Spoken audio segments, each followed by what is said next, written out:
So what if throughout the entirety of Security Breach, Gregory is connected to the Vanni network? He's not controlled by Glitchtrap during Security Breach, but like Cassie, his head has still been injected. There's plenty of arguments to counter this, but the video will be double the length, if not longer, if I go into most of them here. And I want to explain the theory first anyway. When we begin the game of Security Breach after the opening cutscene, Freddy scans Gregory, but is unable to tell who he is. Scanning complete. How odd. Your guest profile is unknown to me. Who are you? Gregory hesitates before stuttering that his name is Gregory. Why is it that Freddy doesn't recognize Gregory, but Chica already knows his name? This seems to imply Gregory and Chica are both still connected on the same network. Freddy tries to connect to the network, but is unable to. Connection error. I cannot connect to the main network. Gregory immediately responds. It's her. She cut you off. She's not going to let you call for help until she finds me.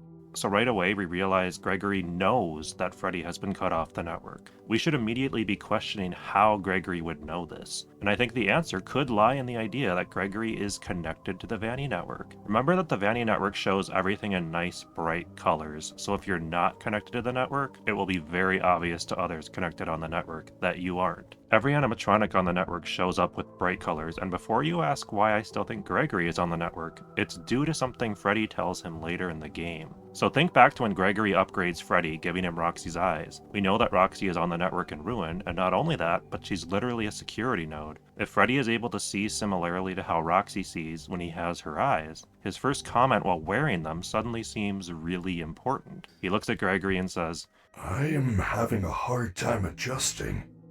You look different to me. If Gregory is connected to the network, he's going to look different to Freddy. Security Breach Ruin actually really emphasizes the uniqueness of the Vanni network and how the network looks in AR. Characters that are connected to the network have bright, vibrant colors, which brings me back to another of Freddy's lines after he receives Roxy's eyes.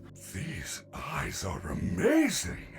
There are wondrous colors and objects I never knew existed. This sounds just like what Cassie experiences in Ruin, the wondrous colors and all kinds of objects she never knew existed. Freddy seeing all this lines up perfectly with what we're shown in Ruin. It's something that wasn't super important in Security Breach, likely due to Scott and Steelwool not being able to communicate effectively the story that they wanted to tell, which ended up with a lot of plot points being repeated or misunderstood. If we go with this idea that Gregory is on the Vanni network, it might also make a few things in Security Breach make more sense as well. First, if Gregory is connected to the network, it could explain why Vanessa/Vanni is hunting him down. He's become a threat to Glitchtrap's safety. While Vanessa is still in his clutches, Gregory no longer is, which is a significant problem for Vanni/Glitchtrap. If Gregory's on the network, it could explain the bizarre visual changes we see whenever Vanni is near or Moon is freed every hour. These things literally mess with Gregory's vision, and if he's still a part of the network, these things are going to still affect him. Even just the fact that he's injected at all, you could even argue that's why these things are happening. But